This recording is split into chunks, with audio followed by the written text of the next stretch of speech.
Good evening, everyone, and welcome to Week 15 of the high school football season. That, of course, means it's the final week, our 16th and final installment of our Facebook Lives. It's a special one tonight. We're at the ThisWeek Sports Awards here at the Villa Milano in North Columbus. I'm Dave Purpura, along with Jarrod Ulrey, and we're going to talk to a couple players here early on in the show. The first one to join us is Whitehall quarterback Remo Bird. First off, congratulations. Thanks for being here. Fun season for you. What stands out to you? I mean, you guys got into the playoffs for the second consecutive year, I think it was. What really was the winning mix for you guys to get there yet again? We all had to work hard, and whoever wanted it got it, actually. And it all came down to who wants it more.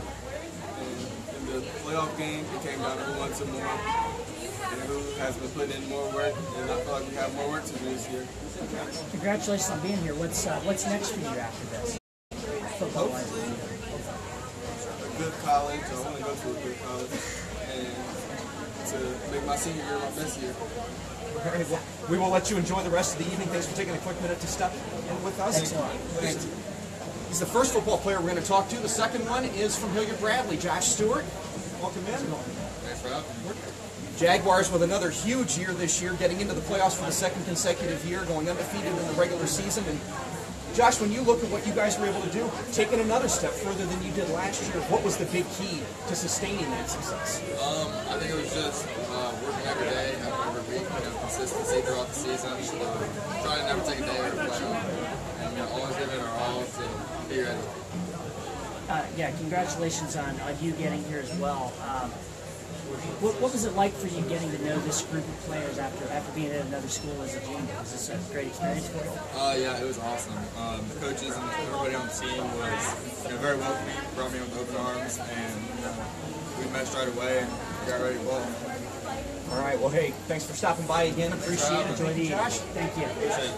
And that, of course, leads in. We've got the big week here in football. It's the state championships. And we thought we'd get somebody here, and it is the Pickerington Central Tigers, and they'll be taking on the Mentor Cardinals. That is the 8 o'clock game Friday night.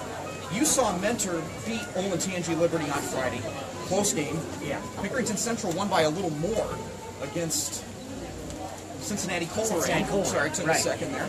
I guess first off, talking about the Liberty Mentor game, what stood out to you? I mean, Liberty looked like Mentor might pull away, and Liberty hung around to the very end. Well, with Mentor, I was really impressed with their passing game, especially in the third quarter. They made some adjustments. I think they were able to finally find some passes. Their quarterback, Todd Arunas. Let me explain it this way. He's a really smart quarterback. He's really mobile, but he's also smart enough to know when he needs to stand in the pocket and throw. Okay. And he seemed like he's very brave in some of these throws he made.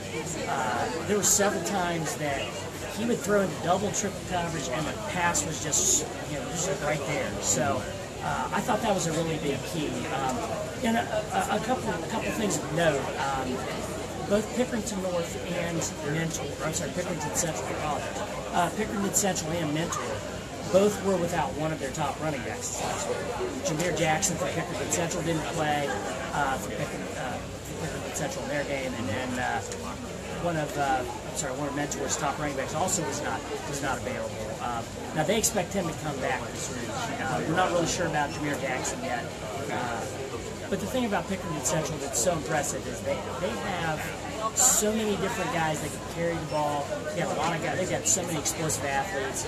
You're going to see maybe Xavier Henderson running the ball, Gray Branson. They've got so many different guys that can be explosive out there. Some of those guys who are going to be here this evening, and you were mentioning before we went on the show, Xavier Henderson's getting kind of a special visit tonight. Yeah, that's right. Yeah, he told me Mark D'Antonio is visiting him tonight. So, he's hoping he can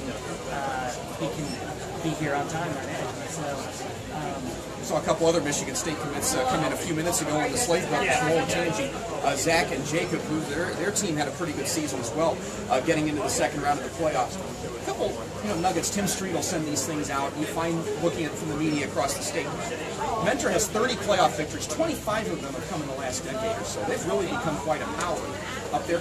Pickerington Central, of course, has been around a long time, and they're playing for a title for the first time in a few years. It's one thing that I think people might sit there and say, well, competitive balance is working because now we've got, of the 14 teams that are playing for championships, 13 are public schools. I think basically kind of what competitive balance did was it moved. It maybe did bring some balance to like divisions 3 and 4, somewhere in that, because we saw teams like Hartley moving up to Division 3, and it really doesn't have an effect in Division 1 though. No, because it doesn't. those schools are always the biggest ones anyway. So it doesn't change anything for Pickerington Central and Mentor. What they did was very impressive. I mean, Mentor had to beat St. Ignatius, the other Catholic schools that are the super big Catholic schools. Lost a couple weeks ago. Yeah, Toledo Central Catholic was one of them that lost Friday, lost to Trotwood Madison. Dresden Tri-Valley knocked up Hartley a couple weeks ago, like you mentioned. Akron Holden is incidentally that only private school that is left, and they are the ones who play in the Division II game coming up against Cincinnati. Winton Woods coming up on Friday. Looking at those other games, Thursday night is the division, or Thursday actually, that's the only Thursday game, is Holden against Winton Woods. The Friday games are going to be Division 7, Cuyahoga Heights and Minster, and then Wheelersburg against Pemberville, Eastwood in Division 5. Anything stand out to you from any of these games? We'll list Saturday games in a second. Any of these, anything stand out to you? I mean, I think you got to be excited about Marion local against Kirkland. You get a couple of 14 and 0 going against each other. I mean, these are teams that have been in state championships a lot over the years. Yeah. Marion locals won 9, Kirkland's won 3. That's good. That's a heavyweight matchup right there. And of course, just a little bit outside of Central Ohio, Dresden Tri-Valley is playing Trotwood Madison, and that's a really intriguing matchup. I mean, I don't think anybody knew that Tri-Valley would be able to put together this kind of a season. A couple interesting nuggets as far as Tri-Valley is concerned. They're the only team that did not have a first-round game that's still playing.